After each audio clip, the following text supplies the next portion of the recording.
एक दिन आपका बाकी है, उसके बाद आपके पेपर है।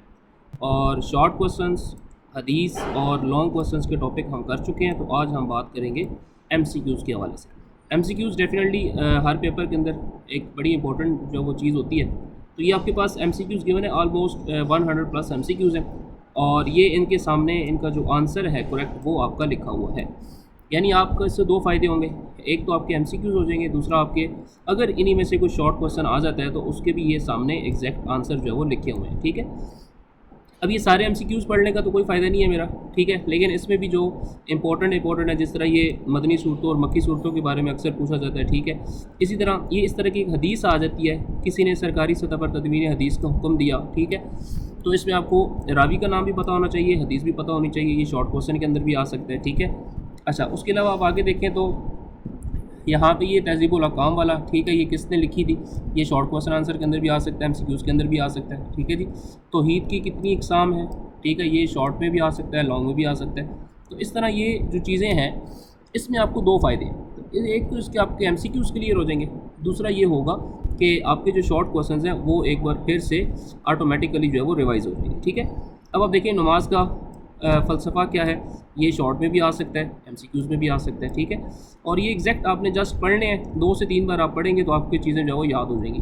देखिए खम्स के लग़वी में नहीं क्या, शॉर्ट भी बन सकता है और इसका दूसरा एमसीक्यूज़ भी बन सकता है। ठीक है, रोज़ा कब फ़र्ज़ हुआ, बुनियादी मकसद क्या था, तो ये सारी चीज़ें आपको हर तरह से फ़ायदा देंगी।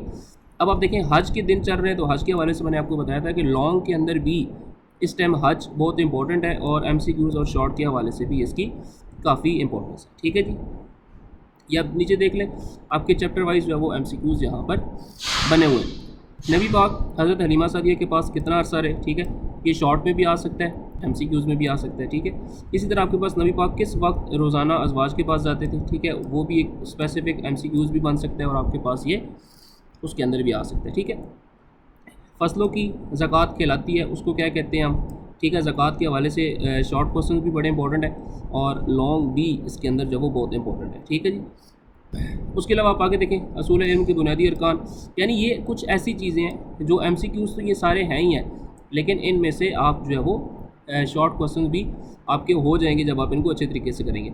किस तलाक़ के बाद दोबारा निकाह हो सकता है, ठीक है, अब ये ऐसे सवाल हैं जो हर तरह से आपके लिए काबिल कबूल है। तो ये जो एमसीक्यूज़ हैं ये आपके सामने है, ठीक है, और इन एमसीक्यूज़ को करने के बाद इंशाल्लाह आपके एमसीक्यूज़ प्लस शॉर्ट क्वेश्चन जो है वो ऑटोमेटिकली यहाँ पे रिवाइज़ हो जाएंगे।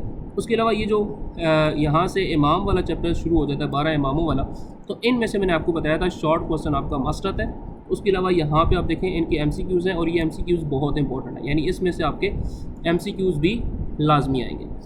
और ये टोटल आलमोस्ट 145-146 जो हैं एमसीक्यूज़ है। तो इन एमसीक्यूज़ के जब आप करेंगे तो आपके एमसीक्यूज़ प्लस शॉर्ट क्वेश्चंस दोनों जो है वो यहाँ पर क्लियर हो जाएंगे और इंशाल्लाह उम्मीद है कि आपका पेपर जो है वो अच्छा हो जाएगा। चैनल को सब्सक्राइब करें, मिलते हैं अपनी अगली वीडियो के साथ, तब तक के लिए अल्लाह हाफ़िज़।